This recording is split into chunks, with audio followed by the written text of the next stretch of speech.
বঙ্গোপসাগরে তৈরি হচ্ছে ভয়ঙ্কর ঘূর্ণিঝড় শক্তি। এই ঘূর্ণিঝড় ভয়ঙ্কর শক্তি কবে কখন কোথায় আছড়ে পড়বে, তার ঘন্টায় গতিবেগ কত থাকবে, কি জানাচ্ছে আবহাওয়া দপ্তর, বিস্তারিত তথ্য জানতে হলে অবশ্যই ভিডিওটা শেষ পর্যন্ত দেখবেন। চ্যানেলে নতুন থাকলে অবশ্যই সাবস্ক্রাইব করে অল নোটিফিকেশান অন করে রাখবেন। লাইক বাটনে ক্লিক করে একটি লাইক করে দেবেন। ফের ঘূর্ণিঝড়ের চোখ রাঙানি।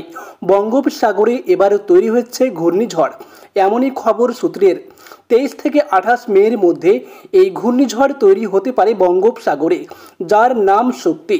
বঙ্গোপসাগরে যে ঘূর্ণিঝড় তৈরি হচ্ছে তার নাম শক্তি এবার দিয়েছে শ্রীলঙ্কা দেশ, এমন খবরও মিলেছে। এসবের পাশাপাশি 24 থেকে 26 মের মধ্যে বঙ্গোপসাগরে ওই ঘূর্ণিঝড় বা সাইক্লোন আছড়ে পড়তে পারে। বাংলাদেশের চট্টগ্রাম উপকূলে ঘূর্ণিঝড় শক্তি আছড়ে পড়তে পারে বলে খবর। চট্টগ্রাম উপকূলে ওই ঘূর্ণিঝড় আছড়ে পড়লেও তার প্রভাব পড়বে বাংলাদেশের রংপুর, দিনাজপুর, বগুড়া, টাঙ্গাইল, ময়মনসিংহ এবং সিলেট এলাকায়।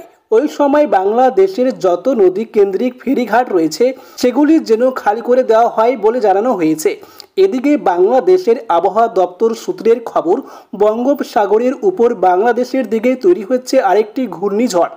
16 থেকে 18 মের মধ্যে বাংলাদেশে ওই ঘূর্ণিঝড়টি তৈরি হচ্ছে বলে খবর, যার জেরে বাংলাদেশের উপকূলবর্তী এলাকাগুলিতে তার প্রভাব পড়বে বলেও সে দেশের হাওয়া অফিস সূত্রের খবর।